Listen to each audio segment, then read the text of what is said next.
I'm here in Sumidero Canyon National Park. It's the site of a geological journey that started around 35 million years ago with a small crack in the Earth's crust, which eventually gave way to the slow hollowing out of the Grijalva River's path. The erosion that's taken place over 35 million years has caused these incredibly steep sides to the canyon, 1,000 meters at their highest point. Quite incredible. It's also the site of some incredible caves, waterfalls, not to mention all the incredible animals, including spider monkeys, crocodiles, anteaters as well, and more importantly, there's some incredible bird life here as well. That's what we're going to be looking for today. Targets on my life list, birds that I have never seen before and I would love to see today, are the Flammulated Flycatcher, the fan-tailed Warbler, the plain-cap starthroat, and an eye-ringed flatbill. Just saw something to my left there.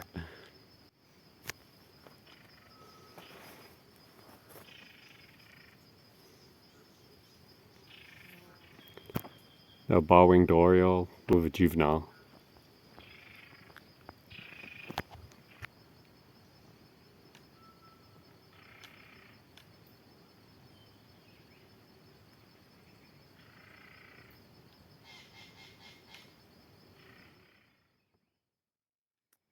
Many times in birding, I feel like we stand on the shoulders of giants and the people who came to these places long before I did, to do research and to make recordings of some of the birds that I'm seeing today. And one of those giants is a man called L Irby Davis, who in reality I know very little about, but I came across his recordings when I was trying to learn the call of the fan-tailed warbler, and I want you to listen to this because I absolutely love it.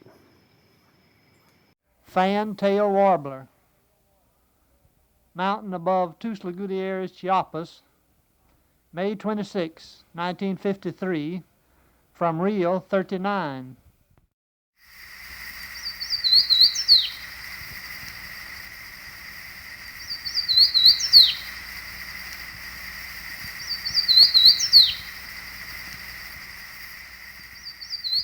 Since finding this original recording, I then went and found that he's produced a book called Field Guide to the Birds of Mexico and Central America.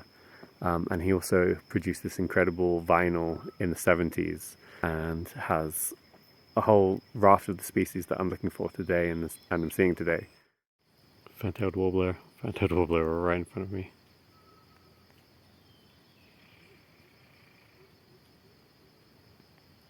That was super cool. You could even see it like flicking its tail. It's doing this behavior where it's trying to like startle moths and other insects, so they can see them move and then capture them as soon as it can. One of the strange things about birding is that you become so focused on a singular aspect of nature that it almost feels like you lose touch with the more spiritual side of it, or the more genuinely connected side to it. I'm in a canyon here.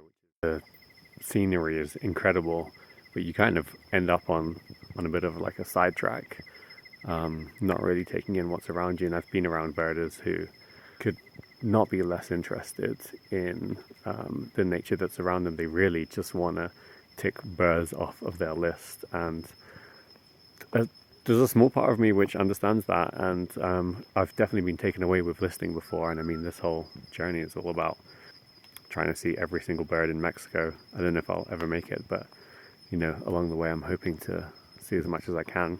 Despite all of this, despite the fact that sometimes you can become like disconnected from like the evolutionary history, from the aesthetic beauty even of the world that's around you, I feel kind of connected to the people that came before me as well, that came into the middle of the jungle, into the middle of what would have been like a pretty uncharted territory at the time. And I just imagine this guy like almost completely out of his element out here in the jungle in Chiapas in the 60s is when he was recording, and he would have had this like huge parabolic microphone.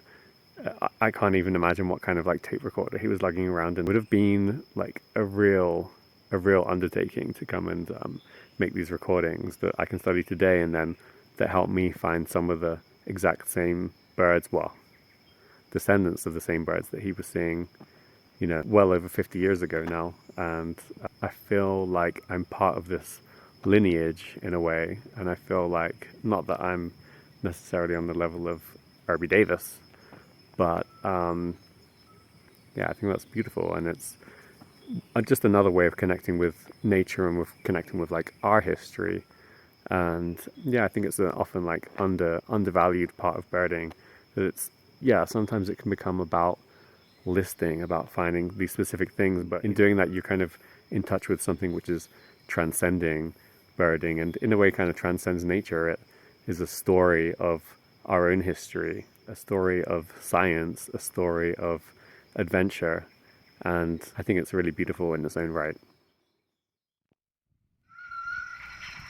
From the brush-covered floor of the woodland comes the haunting metal whistle of the rufescent tinamou, a bird often heard but seldom seen.